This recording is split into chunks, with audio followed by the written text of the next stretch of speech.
How to use AI image generator in Canva. Now, first things first, after you have gone into Canva, here you can go over to the Magic Media and you will see this text box right here. Now you can put anything in this text box. For example, a car is driving by a street, and then click this button to generate images.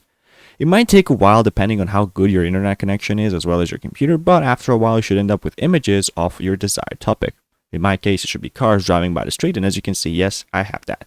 Then you can move over to the graphics, and you can also get the graphics, so like there is no streets and stuff. So for example, you can just say car driving, and then it will actually generate you graphical images. It's a bit different. Let me show it to you. Again, you have to wait until this is generated, but after it's done, you should end up with amazing images that you can use for your logo or whatever you need them for.